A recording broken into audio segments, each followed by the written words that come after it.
What's up, humans? Welcome back to the Human Music Podcast. I'm Luke Rain, and this is episode 81, Schuz on Collaboration, Label Releases, and Production Music. This week, our guest is my longtime friend, Schuz. Hailing from the Pacific Northwest, the multi-talented producer joined the class of 808 in 2019 and has honed his sound into a fusion of bass, trap, and other dance elements that will take any listener on a journey through space and time.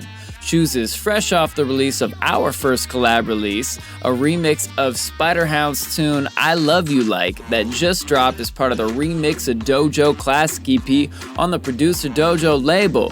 We talked about falling in love with music, using reference tracks for arranging and mixing, drum sequencing techniques, label releases, production music catalogs, collaboration, and the behind-the-scenes process for this new release. Our song of the week, of course, is Spiderhound, I Love You Like, the Luke Rain and Schuz remix. We got all the links for that below. You can hear it behind me right now. Go support that, please. Buy it on Beatport to help us get up the charts. The entire EP is fire. I highly recommend that. Or you can buy it on Bandcamp or stream it on Spotify, SoundCloud, etc. Appreciate y'all for that. Also support our sponsors. First up, Dojo TV. That's where we recorded this, and there's tons of other free producer live stream classes from the Producer Dojo senseis. Also, the weekly download where you can learn from Il Gates himself in his private weekly group lessons and get access to over 250 more episodes in the archive for just $20 a month. And guest practices where you can learn from Seth Drake at the Approach Institute. We talked about him a lot in this episode. Schuz and I and Tesco and Rip Kenny were all talking about how much we learned from the Approach Institute and from Seth Drake. So those links are down below. You can get our website at thehumanmusicpodcast.com. Follow us at The Human Music Podcast or at Human Music Pod on Twitter. Now let's get into this episode, all right? Hello, people of Earth. This is Tesco with Rip Kenny and Trap Jesus, and you're listening to the Human Music Podcast. Woo!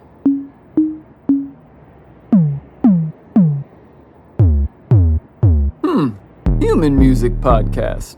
I like it. Yo, what's up, Dojo TV? Shouts to all our ninjas. Shouts out to the humans out here representing Producer Dojo, because we got the one and only Schuz on the podcast today. Yeah. Point. Dropping bombs on him. What's up, Schuz? How you doing, buddy? Good to be here, guys. Yeah, good to have you, man. Thanks for coming on. Yeah, me and Schuz have known each other for years. We met at a Levitate show in Seattle and smoked a bowl in the snow together and have been homies making music ever since.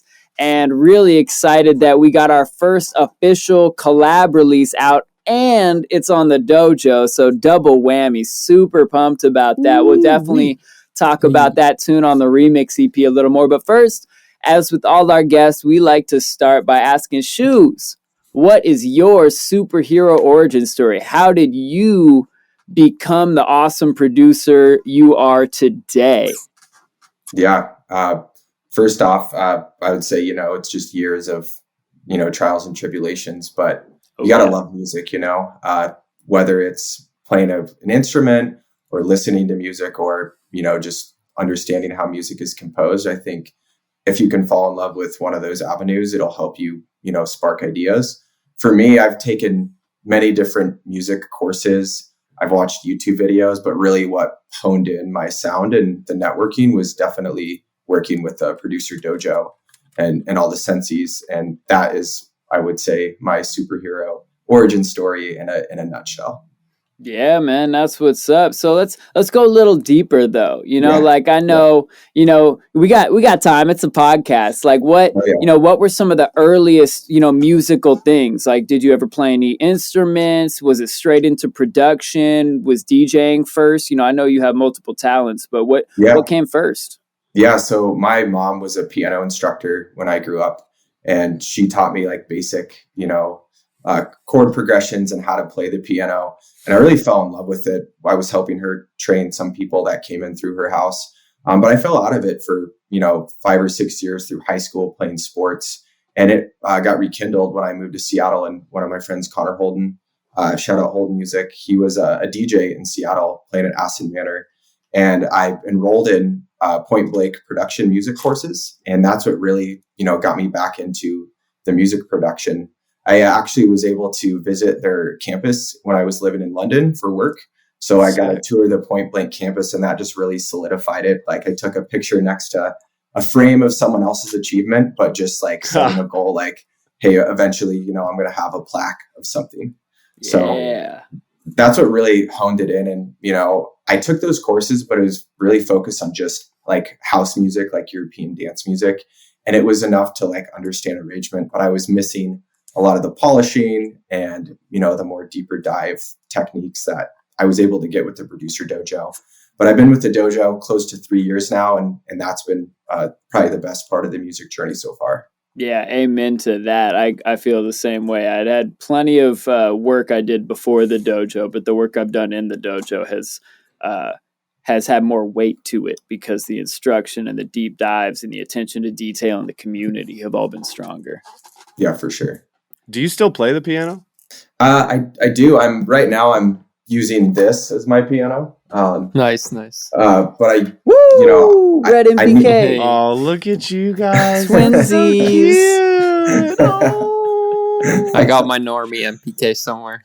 There you go. Yeah, can you tell we're friends? my keyboard looks cooler, but like 5 of the keys, like right here, have beer like spilled all so they over stick them. up. And it came that way also because it was free from a friend. Oh. So it's just been a great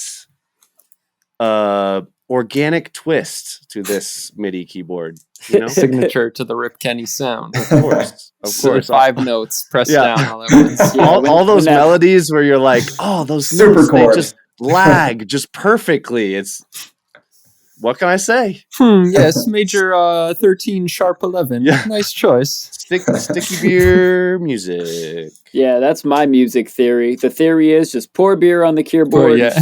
What happens? But only a few keys. Yeah. 'Cause it can't be all of them. I mean, it can't be all of it. Come on. You gotta Yeah. have more randomness than that. Cool, man. So from Point Blank, and since you joined the dojo, I'm curious would have been some of like the bigger kind of concepts you've learned, would have been kind of the bigger level ups you've had in your time at the dojo. If there are any like notable experiences or concepts that you picked up that you feel like really just changed, the progress you were making. Yeah, definitely the beginner exercises around just the arrangement exercise and mud pie recipe. I had no idea those existed, and just being able to time myself and, make sections and have just an arrangement idea was a big breakthrough for me. And this isn't really a concept, but just the one-on-one sessions, being able just to, interface with someone one-on-one really helped me break through, because I could just go through a checklist of questions like, how do I do this? How does this work? But really what, married it together well is when I also took courses through the Approach Institute. So really honing in, mixing and mastering, but paired with the techniques that I learned from the dojo. Yeah, Gotcha. Shouts out to Seth Drake with the Approach Institute. Links down below in the description, everybody, if you want to go check out that. Solid course. Yeah, More than solid. Yeah, More than right? solid. I mean, honestly, Yeah, for real. watching that is the reason I master my own music now. It's because now I'm finally confident that I'm doing the right shit. Yeah. Someone told me like 10 years ago, he's like, you just got to reference against a track. And I never did a reference track until I started, going into the approach, because I was like, whatever, I'll just make it sound loud. But that, but being able to visually, mix to another song and see where the gaps are in the frequency is really what connected all the dots for me. Yeah, that makes such a big difference. And I love Seth's, it's literally called the Approach for a reason, because he approaches it, a lot differently than a lot of the YouTube videos you'll find. There's so many things that try to give you these absolute one size fits all kind of ideas where it's like, oh yeah, you want your kick exactly at this number and your snare at that number and your hi-hats at this number, and then it'll sound good. But it's like, wait, what kick, what hi-hat, what's the frequency response, what's the transient response? There's so many other questions that you have to ask to actually get the right answer that works for your song in your genre. And then that again is why a reference track is so important. Like if you're making music that needs to fit in with some Noisia, reference Noisia. If you're trying to make music that fits with Bob Dylan, please don't reference Noisia. The drum response needs to be totally different for sure. I mean, I'm kind of curious how that would sound now. Fucking forget blowing in the wind, blowing my mind and blowing my speakers. Yes. Well, dude, Schuz. So like when we were on tour in Montana, I feel like you were always working on like little beats and stuff. You're always like throwing together like loose. I feel like you always had your laptop open with some like little fire beat you were working on, or like just some sort of like 30-second little motif. Is that kind of is that, you know, something that you would say is true? Is that part of your production process, always making little stuff? And what is your kind of daily or what is your routine for making music? Yeah, that beat like loop idea really came from the arrangement exercise and just trying to do like, you know, timing yourself to make a track. And if it didn't like fit my style, I would just create another loop until I could, you know, expand on it and create a full song. But as far as my daily process, you know, to be transparent, I work outside of music too. So, you know, just finding time when I can do it. But even if it's 10 minutes a day to an hour a day, whether, you know, it's coming up with a new idea or mixing down something else, as long as you're just daily doing it, I think that just creates momentum for yourself, because there's not really an end goal. It's like if you have a vision of where you want to be and you just keep doing little things every day, you're going to get there. You know, setting goals is important, but the only way you can reach the goal is if you do daily things, right? So that's kind of how I approach it. Yeah. How do you kind of plan out the trajectory of what you're trying to accomplish? And I ask that because I feel like some producers become you know, they don't have that like confidence to trust their own ears, and so they're always asking questions like, how do you pick the right samples, basically how do you do this thing correctly, not realizing that there's like multiple ways to do it. How did you I guess find like a path for yourself to figure out first off what you wanted to work on and then like actually like implement that? Or did you take more of like a freehand approach and just show up every day, do it, and shit clicks?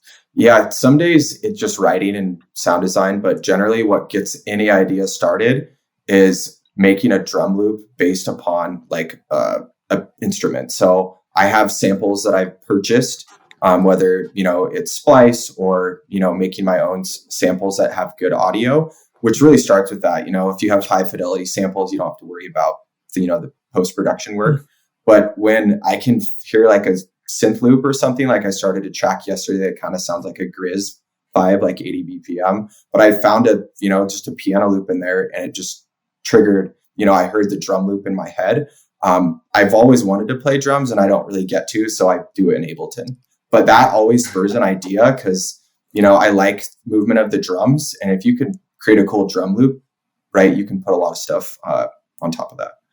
Yeah, that is definitely something we've touched on a lot in the past on this podcast, but it's been a minute since we brought it up, so I'm glad to bring it back up. Like, if you make drums that really work, it's so much easier to make the rest of the track work.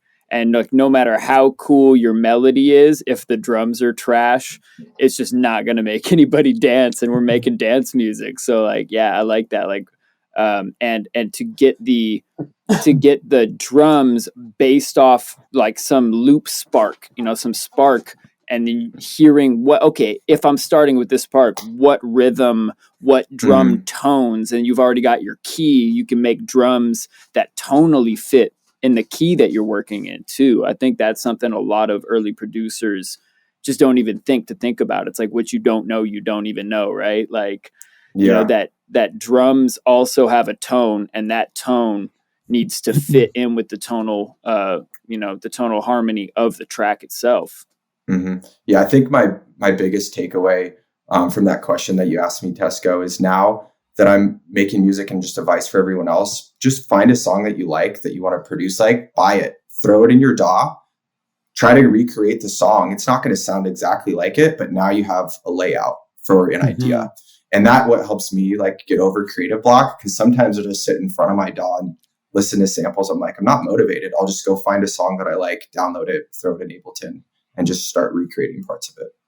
Yeah, dude, honestly, early on, that was how I got probably my favorite stuff that I made, is like you get inspired by something and you like try and recreate a part of it. It ends up sounding like completely different, like not even like the same song. And you're like, oh, well, this actually inspired me to do this other thing. And then you just like start making music, right? Like however that spark comes about doesn't really matter, but that is one of the easiest ways to get something moving for you. Yeah. And the putting that track in there it's like an arrow that hits multiple targets. One, it takes away the blank DAW, because that's like the thing that kills everybody. Is like, oh, it's completely empty. Where to even start? There's an infinity of possibilities. You make this one choice, it's going to be like this song. Now you got your BPM, you got your arrangement, and you have a reference track, which you already talked about how important that is, like just to measure up your sound choice sonically, to measure up your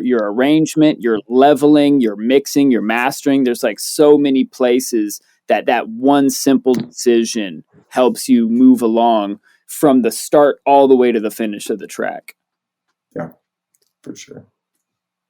I wanted to ask, on that note of drums, what are some of your favorite drum techniques, or is there any like signature stuff you like to do basically in all your tracks when it comes to drums? Yeah, now that I've, have like a standard, I guess, is set for myself on what I want it to sound like. I'll do a lot of snare staggering and like turn the velocity down of a snare hit right after another one. So it kind of sounds like a hat almost, but it's just another snare hit. But I do the pretty same type of drums every time. I'll have, I make a lot of stuff in 140 and 150, a kick, every couple beats, a snare in between. But just being able to put like a snare texture on there, like using some erosion and just put that on the high frequencies and maybe turn the vinyl up a little bit, that creates some texture in the snare itself.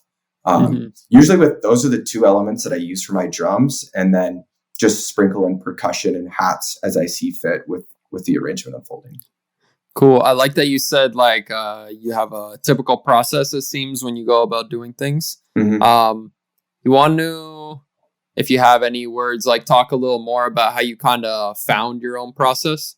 Because one thing I'm always encouraging people, and same with these two guys, obviously, is like figuring out exactly what you're trying to do and then like executing on that. But again, I feel like there's some confusion when it comes to that. Like people don't trust their own ears enough. They don't know what are the right things to pick. How did you kind of find your style, your formula?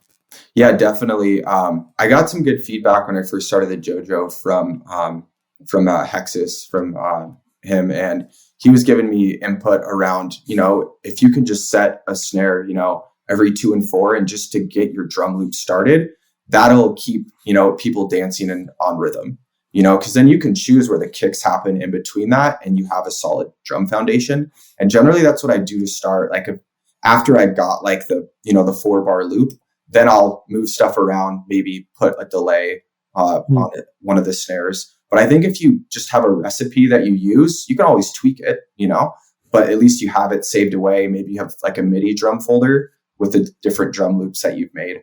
I always think it's important to save stuff like that and revisit it, because if you don't, then it's like you have to go back to that project file. You have to copy out the drum loop you did and repurpose it somewhere else. So. Yeah. So are there any other places? Because I completely agree. Like taking that time to take what you've already done that's working for you and put it in your library somehow to make it accessible. That's like so huge. Are there any other places besides like saving MIDI patterns that you found that have been really helpful, like saving and repurposing whether it's like racks or loops or whatever? Yeah, so definitely with racks and loops. But I also, when I first started production, I took screenshots of ones that I found online for the genres I wanted to make. If you type in Ableton, drum loops and go to images on Google, it'll have like little drum loops or videos of, how to get started. And that's what I did, originally to figure out what a drum loop was like for house, what I originally started doing. But I would say, saving it to a rack like you were mentioning, Luke, or some other template that you have is great to get started, because then you can just open your template. You already have your racks in there, your pads that you're using for your kicks and snare, and then you don't have to recreate it every time you're going into the DAW. Yeah, one thing that I've always, I think I kind of forgot about this until you just mentioned like saving, like this kind of thing, is saving a drum groove. Mm-hmm. Like if you just came up with like the most fire kick pattern that just like has an insane pocket, like just save that MIDI as a groove that you can apply to later stuff. And then even if your kicks aren't in all the same spots, like it'll still move just the ones that it had MIDI information for, right? So then you can get like even more interesting variations on that. And that's one thing I like 4 years ago, I did that all the time. And now I just end up dragging stuff around until it sounds right. I need to do that more often, but it's always a really helpful tip as well.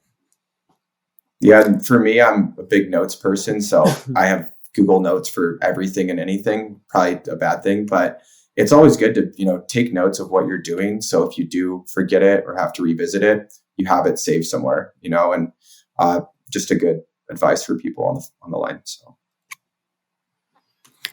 Do you have like a main note document that you put all your info in that you revisit, or do you just like keep notes for the practice of like taking notes? So both, Tesco. So like anytime I do classes or like watch videos, I take notes so I can consume it, but then I'll also have it to revisit it so I can mentally ingrain it in my brain. And then eventually it just becomes habit, Yeah, I feel you. That's what's up. So, obviously you've talked about like working with Producer Dojo, but I know you've also done some solo releases as well, and also worked with some other labels. I'd love to hear about some of the other projects that you've worked with, and sure, how those came about, how those went. Yeah. I'll start with the most recent one was with my buddy Kilohertz. Shout out Kilohertz, part of Death Collective in Boise. But that was a release I did with one of my friends. We went to high school together, actually. Nice. Played football together. And he's grown up playing music his whole life. He's played in a Fiddle Junkies banjo band. So he's very musically talented. So he really inspires a lot of like the melodies and sound design in tracks that we've worked on together. And him and I were just like, we already have our side project Dos Amigos, might as well create a track individually together. So we came out with a song called Something Trippy.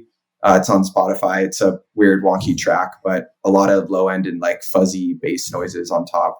But that was a super fun one to make. He lives like a couple miles away from me, so we meet like once a week to work on music. So that's one of them. Bass Therapy was the last label release I did before that. They're out of Seattle. That was my first track I released to Schuz. It's called Got Shoes. Funny enough. Found some samples that talk about, shoes, and those are like little ad libs sprinkled in the track. And that was like my first song is Shoes. It was great. Yeah, that's what's up. Shout out to Bass Therapy. They had a running weekly and monthly bass nights that were super fun. And actually, one of my favorite shows that I ever played was when we, the four of us, me, you, Rip Kenny, and Tyson Nintendo, all played at their Bass Cave event in the fall of 2019. That was one of the asses shows. There's so many people there. Great, me and Rip Kenny went back to back, and then Schuz and Nintendo went back to back. Yeah, tore that place down. Yeah, that was super fun. So you mentioned the Dos Amigos project. Yeah. I'd love for you to touch on kind of the origins of that and what you guys have done with that project, because I feel like you guys have taken that pretty far, right? Didn't you just play a show down in like Mexico or something? So we played at Tree Fort Music Festival in Boise, Idaho. It's a similar festival to like Bumbershoot in Seattle. It's an urban festival. But him and I started making music together probably like 4 or 5 years ago. We were at a silent disco when I was producing a Shoemax. Him and I were both DJing separately. And then we were just super drunk in the tent at the night. We're like, dude, should we just like start a band called Dos Amigos, but put the E at the end and say, follow us and you'll get a dose of music. And it just like inspired the project. And the theme is, you know, trippy Dia de los Muertos skulls and very like bright colors. Planning a photo shoot here soon, just to get some more images and stuff for our EPK and stuff. But that's been a fun project. It's all trippy bass and like psychedelic house music, which is super fun. Yeah, super fun sets. Sounds awesome. I also love your guys' branding with like the psychedelic, like super colorful melting Dia de los Muertos skulls and stuff. Like got my Dos Amigos shirt for sure that I rock. Oh, yeah. Love that shit. Appreciate that. Yeah, shouts to Jose. Good people. And I remember also one of the tunes that stuck with me was your tune "Fire in the Hole." Yeah, that was I was Schuz when I released that track, and I tried to edit it to say Schuz, and it's kind of funky. Like it's one of my probably best tracks, but I collaborated with Rico Act before he got really huge and did, you know, "Break Your Fucking Head, Bitch" with can't remember the name right now, but yeah, that Rail Breakers track. Yeah, Rail Breakers. Yeah, that's the name of it. And that song went off, and you know, I worked with him, paid him some money for the vocals, and released a track. But that was a super fun process. Shout out to Levitate for helping me master that one. But that was my first track ever that I released as Schuz. So that was a fun one also. Yeah, that one was a blast. Great vocal. The drop was super fun, and you did a remix contest for it. Yeah. Remix contest had like 8 or 10 entries. Picked like the winner. They got some swag and a release on the Bass Therapy label. Yeah, that's what's up. I remember I also threw my hat in the ring for that remix contest. I had a blast making it. Yeah. I realized though, when I bounced the stems and gave them to everyone, they were fucked up on the warping. So I had like 5 people email me like, hey, can you resend these? Like, shit. So lesson learned there. Bounce your stems right. Yeah, definitely one of those you only got to learn it once type of lessons, right? Exactly. Yeah, you never forget it that way, at least. Dude, and stems are weird. Like when you're bouncing them, sometimes like the way that the process, like if you have a master bus processing, and if you choose to just like solo a stem rather than like doing all selected tracks individually or whatever, like the way that the audio is printed is completely different. Like, does it go through the master? Does it go through the bus? Does it go through just the track alone? And so like I learned that one the hard way too, like exporting stems. Like you have to pull the stems back into another project and make sure it sounds the exact same before you then go, okay, these are the stems, right? Because honestly, like half the time you realize like, oh shit, there was something on the master, like, oh shit, I didn't do this, or like, like you always got to double check that stuff. Yeah, or you bounce all the individual tracks in the group, and then it, when you bring it in, it's all double loud and super confusing. Yeah, that too. Yeah, hopefully this can save one of our listener humans from that same mistake that clearly we've all made. One other one I wanted to talk about of your releases was Embrace, that you released with Bass Cult last year. How'd that collab release come out? Yeah, that one was fun. Shout out to Jesse for the artwork on that one. It's cool ass artwork. Robot person hugging someone else. The song's Embrace, so I wanted people to feel like they're getting hugged by bass, kind of. I don't know. So that's kind of the vision that came to life with the artwork. But that one was through Bass Cult. I think Space Race manages that label. So just reached out to him through Discord. They do like releases, and I just networked with him that way. Got a spot on their label, but that was a very straightforward process. You know, he's super transparent, and that was my first label where I had to email someone and like arrange things, and it went good. But I've heard good and bad things about timing with different releases, so I'm glad my experience went well. So. Yeah, that's always the toughest part. I mean, honestly, that's one of the biggest reasons that I just self-release my stuff nowadays. Yeah. Is like you can't. there's no way to line up multiple labels and multiple releases on your schedule when you're, signing up to be a part of their schedule. Yeah, there's just no way you can line it up to be nice and clean and come out when you want it. Have you done a lot of or any self-releasing as well? Yeah, I have a couple tracks right now that I'm thinking about doing that with. My first couple were all solo releases, and I think I've done 3 label releases. But I do agree with you. Get your name out there. You control your schedule, your Spotify, account. Like you're not being released on half of the label; it's through your own sound. But for me, I was really focused on just doing label releases, and I thought that was the way. Yeah. But I do agree with you on like self releases can help you more than hurt you. So it's a double-edged sword. But okay, so would you say that the tracks that you've released through a label, would you say that you got the benefit from that label that you expected, or do you think self-releasing is better to have it on your own schedule? Like what were the benefits of each way? Yeah, so the benefits for label releasing, you definitely get the marketing and promo efforts and their fan base listening to your music. For self-releases, the pros I would think is you can schedule it when you want, you can choose who you're targeting, and you can choose the quality of music too. Some labels will boost the quality or reduce it, but when you self-release, it's up to you. So I think there's more control in that sense, but there's pros and cons to each. For me, when I was starting, I just wanted to get on some label releases. So I had that in my repertoire just to, have it in the catalog. But as I'm releasing more music, I have more ideas and I don't have time to, get on the wait list and say, hey, I'm here. So yeah. I actually have a question for every single person on this podcast. Has anyone here actually received any amount of money over $5 or $10 from any song that they've ever signed to a record label? No,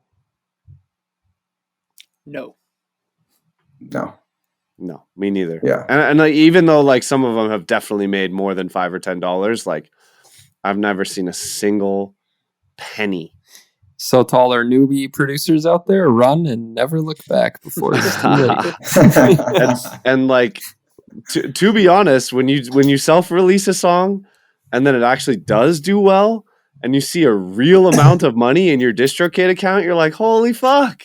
Yeah. I'm gonna treat myself to 2 coffees. Yeah. When I released Standby a couple years ago, that was a self-release and I made $60 through DistroKid. Hey. So that was sweet. I was like, there you go, dude. Streams. Woo. Yeah, that's solid. Honestly, like as a person that knows a fair amount about like where music money comes from, it has really floored me to see how many people that say they're a record label have no idea where the music money comes from. Like I feel like an amateur when I talk to some people I know in that realm. And then I talk to other people who they're like, I'm a record label and I'm a publisher and I'll publish your music and release it for you. And then I ask them some real basic questions and they have no idea what they're talking about and make me feel like an expert. And it's like, it's pretty bad industry wide. Most people don't know where the money comes from, but like, I love EDM and I love the scene in the community, but the awareness of how music money works is especially bad in the EDM scene. Yeah. So all of that to say, just be like everyone out there, just be especially conscious of the fact of the choice that you're making is gain a user base, a listenership from that label and expect to receive no money, or the opposite. You got to find the user base, the listenership yourself, but you can actually recoup the cost. Mm-hmm. And there's something else to be cognizant of is what are you getting in return for signing away some of your rights to the music? Are you signing away the master recording? Are you signing away the publishing money, right? Like all of these things are worth something if the music makes money. But then compared to what you might have made if you solo release this track, how much is this label spending on promotion of your track? And if they're down to put some money behind promotion, it'll probably easily outweigh the money you would have got back from DistroKid and ASCAP unless this song blows way the fuck up.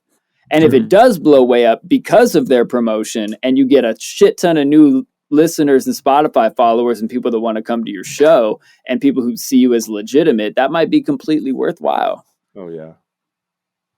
And just in the kind of the same vein of just like the music industry, like back end with like royalties, just for everyone listening, get registered with a PRO, whether it's BMI, ASCAP, etc. And then also sign up for Song Trust. They do international streaming collection. So if your music's on Spotify and you see it played in different countries, they can help with collecting royalties there. So just something I learned from a production music conference. Luke and I and Jose went to that a couple years ago, and just learning about like how collections happen from the back end. Just recommend signing up for those two accounts. Yeah, actually, that perfectly segues into the next thing I was going to bring up. Speaking of production music and us going to that, we met somebody that works for, that has a company called Epitome Music that is a production music library. And I know that you've been fairly successful at getting on a few of their production music albums. I'd love for you to talk about your experience with that. Mm-hmm. Yeah, definitely. It took me like 5 or 6 different, submittals to get accepted. And I found out that they really liked the lo-fi that I made. And it, triggered some cool, ideas for me. So I've started making lo-fi for them specifically. It challenged me more to like make slower drums, more ambient sounds like in the drop, just like listening music that you listen to if you're studying for a test or something. But all, 5 or 6 of my tracks that go to them, they all get stemmed out. And if they get repurposed for like TV or radio or like an ad, that's just another way to get your sound spread. Yeah. Have you had any placements from those albums yet? No, I make about 40 cents a quarter right now from people listening to them, just because music directors listen to them in Spotify. So nothing has hooked yet, but I've only worked with them for a couple years. So eventually. Yeah. Yeah. And from what we heard when we had an episode with, oh man, why am I forgetting his name? Ben J. Rhythm J. Yeah. Rhythm J. The boy, shout out. Yeah. Shouts to Rhythm J, who has hundreds or thousands of beats in production libraries and now is getting like a lot to it. He was like, you know what, just like put your best stuff out there, get it out there, keep getting it out there, and then don't worry about it. Like, it's their job now to make it work. It was your job to make it and send it, and now forget about it until the checks roll in. And so like for anybody who's interested in production music, getting into catalogs, getting into TV music, like patience, work hard on the front end on the part you can control, and then have patience. Yeah. And Luke sprinkled a good metaphor. The first time I met him, he said, music is like planting a seed, how whenever you finish a song and put it away, whether it's, Spotify or a music collective or a label, you're just planting seeds. And eventually one of them is going to sprout. So Amen. That's always like positive reinsurement for me, because we're all just out here because we love music. So, treat it, as fun. Yeah, right. Like make the music because you love making the music because it's what you do. And then, put it the best place you can. Put it in the most fertile soil you think is good for that song, whether it's a self-release or a label release or production music. And then don't stress over that one seed too much because you'll go crazy. But now I really want to talk about our new tune, dude. I Love You Like Spiderhound remix. Hell yeah. Yeah. Yeah. I know we got a Dojo TV whole takeover coming up. That's going to have a bunch of content from us, but I'd love to talk about that process with you here too, of how we put that song together. So I'd love you to start out with your memory of how that all went down. Yeah, this was from the catalog of, I think, songs we labeled as like bad songs or something. Yeah. Luke was like just starting to like get into EDM music, and I was very inexperienced in making EDM music. So we were just trying to make as many ideas as we could. Just had like a catalog of songs, and it just collected dust for a couple years. And then the remix, a Dojo Classic Cypher came out, and we're like, oh, let's look through our tracks and see if we have anything that we could submit. We went into Splice because Spiderhound was like, hey, you should just find some vocals in Splice. And literally the third vocal that we searched, like in C minor, whatever the key it was, that vocal came up. We're like, oh, we're doing this. And it wasn't even on the list of like songs to remix. We just reached out to Dylan or Ilgates and Spiderhound on it. And they're like, yeah, feel free to remix it. We're down with it. And then after, months of working on it and getting it to where it is, it made its way out to the wild. Yeah. Yeah. Funny anecdote on that. Like we hadn't heard back we heard that it made the mixtape for SoundCloud, but that's not an official release. That only goes on the, 20 or 30 minute mixtape on SoundCloud, and it's dope promotion. It's an honor to be a part of it, but that still means we got to release the track. And so we had that version that made that mixtape. And then we were like, okay, I guess we should put this out then, and I did a couple little mix tweaks. We set it up for Spotify release. And then like a couple of days before the Spotify release, we got word that it was in consideration for the full Dojo EP release, like official label release. And we're like, oh yes, but that means quick, delete it from Spotify before it comes out. Don't tell anybody. It actually hit Spotify for 1 day before the delete like fully took effect. It's just like, shh, just don't say nothing. Yeah. And it went away.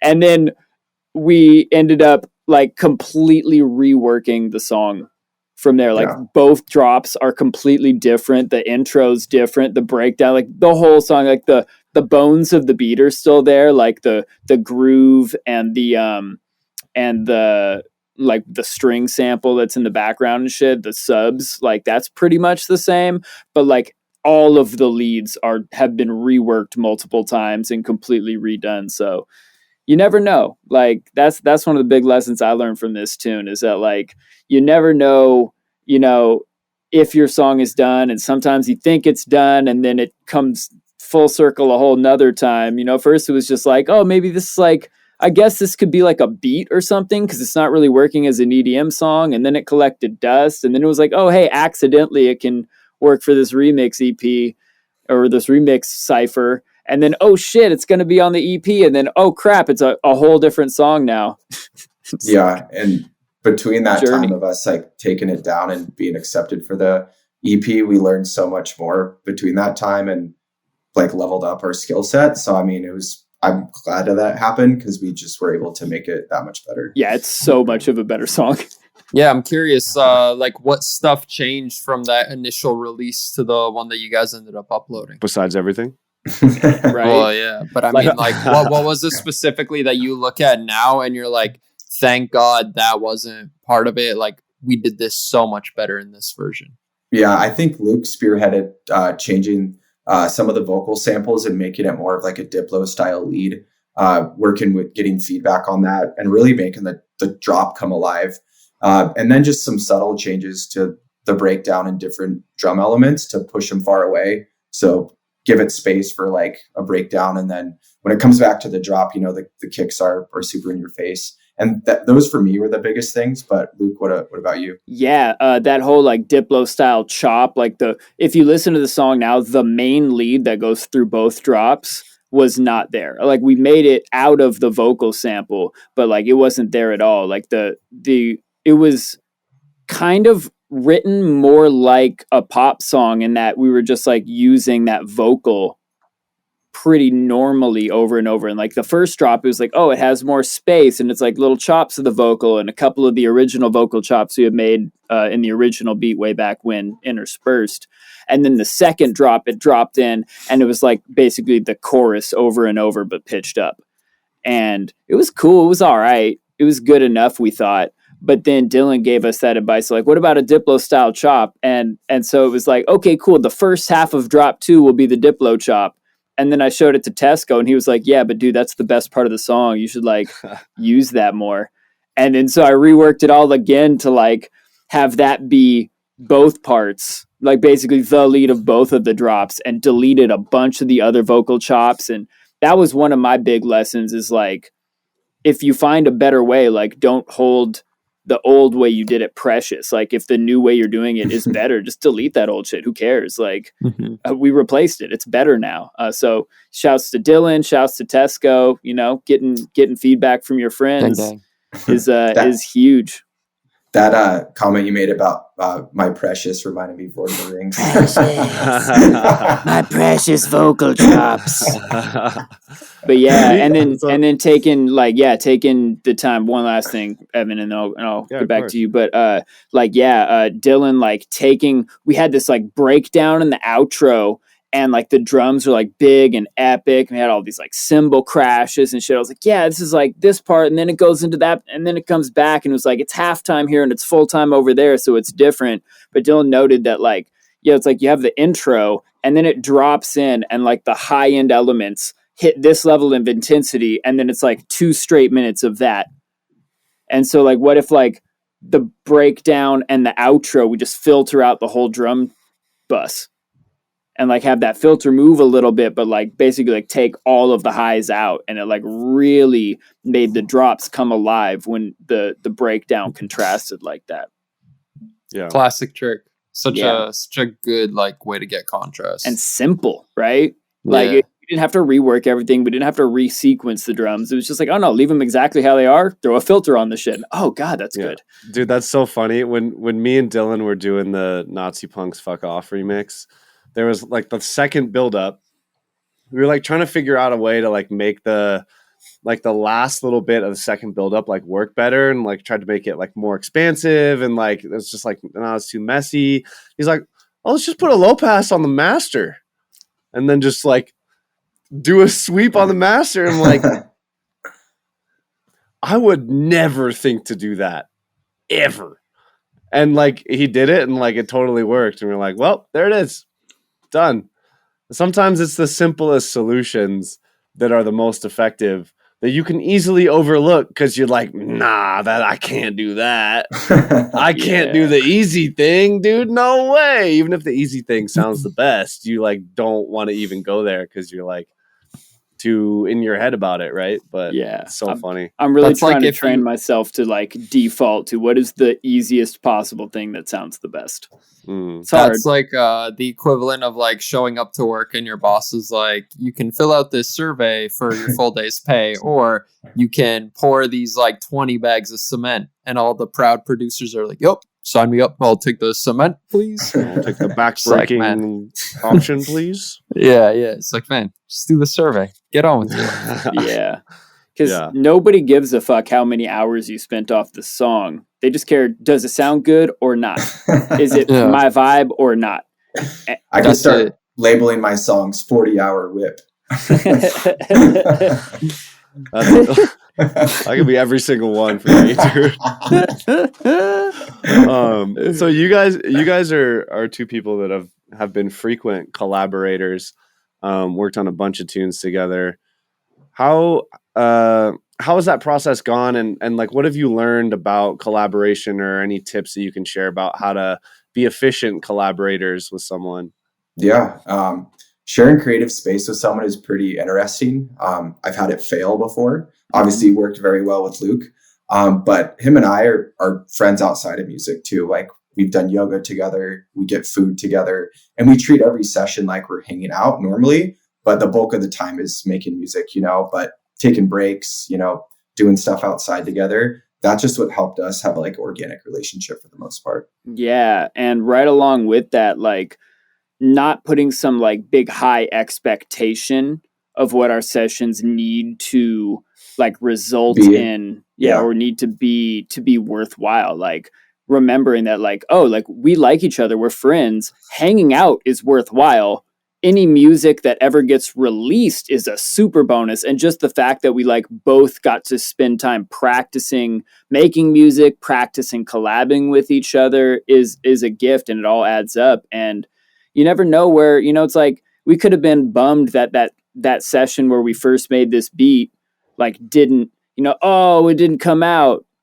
A year and a half later, it still hadn't come out. And then, we reworked it again. And then like it took another year and a half for the shit to come out. But it's okay, like, because we're friends and we enjoyed doing it, and we keep learning. And we do have this whole like stack of cool tunes that we could still come out with. I know Evan's got opinions that one called Who You Gonna Call needs to come the fuck out. And it is now top of our list to work on in our next so session. Fucking funny, dude. I was seconds from mentioning that. It's like I could see it on the tip of your tongue. I got you both on the call. You motherfuckers got to finish. Like I was about to say that shit. That is so funny. Yeah. But it's also, it's funny how obvious it is when you're just already friends with someone, what the dynamic in the studio should be.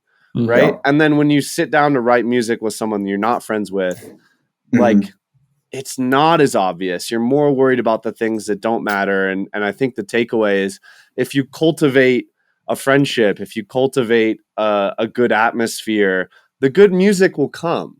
Yeah. Right. If you're having fun together, the good music will come. But if you're too worried about staring at the computer screen and telling him, no, move that note, no, the other way, no, the other note, like, that shit's gonna kill the session, dude. Like it doesn't matter that much. Like you gotta like have fun.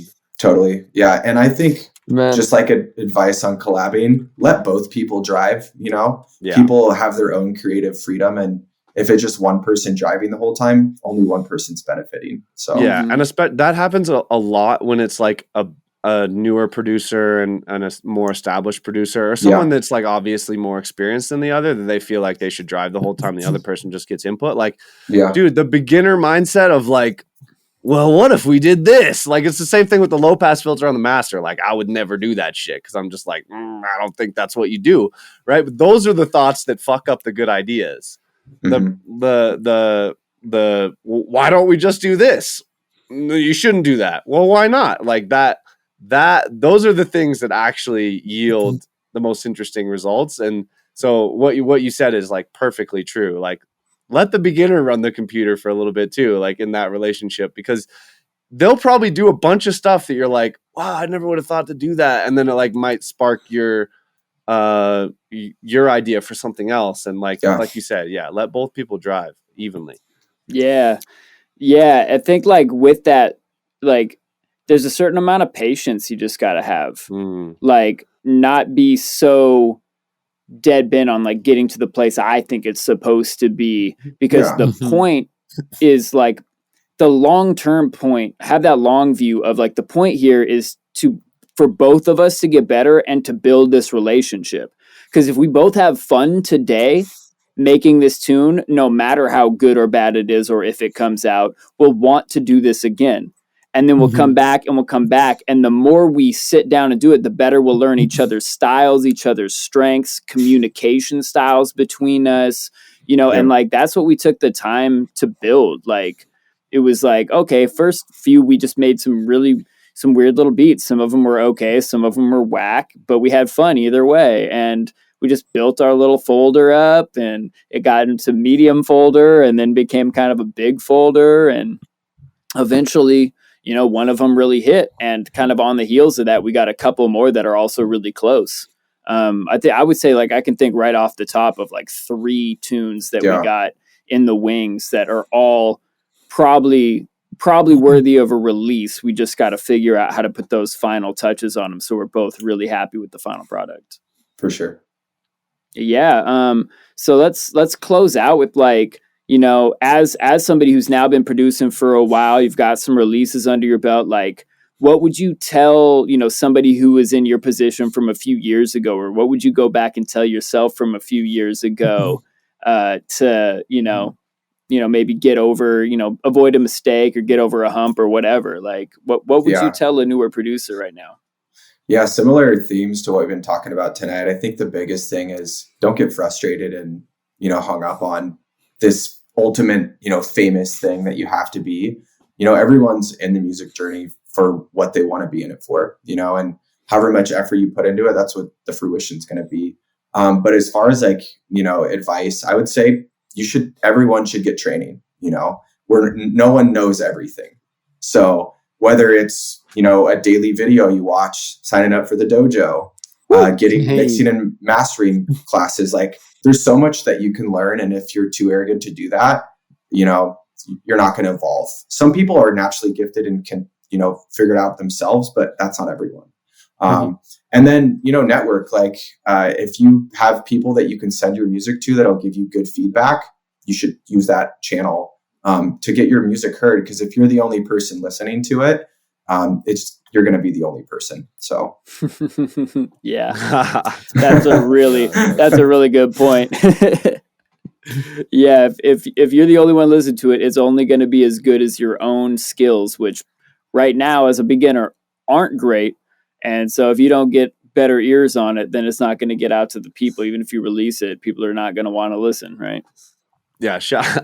That's a funny one to end on too, because in 2 weeks, we're going to be doing a Dojo TV live episode where we play like the first tracks we ever made and roast them live. And those were all no feedback, only yourself. This is pretty good. I think this is going to get signed to a label. So perfect precursor to next time as well. Yeah. Dude, thank you for joining us, man. This is of course. Appreciate Thanks it so much. guys. Yeah, it's been a blast. Yeah, appreciate you. And we gotta figure out a time to go finish who you're gonna call.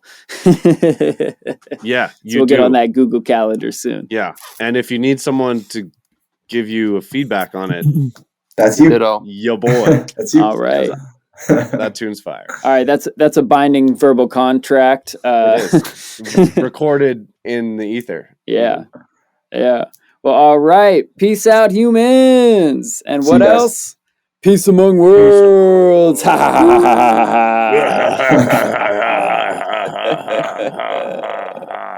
Evil Space Lord laugh trailing out into the distance.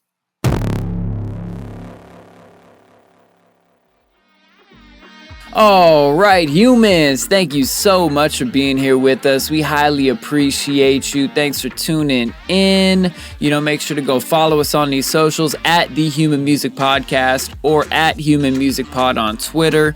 You can support our sponsors, Dojo TV. Remember, that's where we, recorded this one, and you could be every other Tuesday in the chat with us, dropping memes and joking around, asking questions, and there's a bunch of other dope classes there too. That's 100% free, and you can join the community on Discord as well. The weekly download also, where you can learn from Il Gates and his private weekly group lessons and get access to over 250 more episodes in the archive for just $20 a month. Insane deal. Even the pirates on the internet think that this is a good deal that you should probably just pay for instead. And guest practices, where you can learn from Seth Drake at the Approach Institute, just like all of us have. And your engineering game will go through the absolute ceiling when you do this. All right, y'all. Till next week, have a beautiful time. Peace out and peace among worlds. I like it.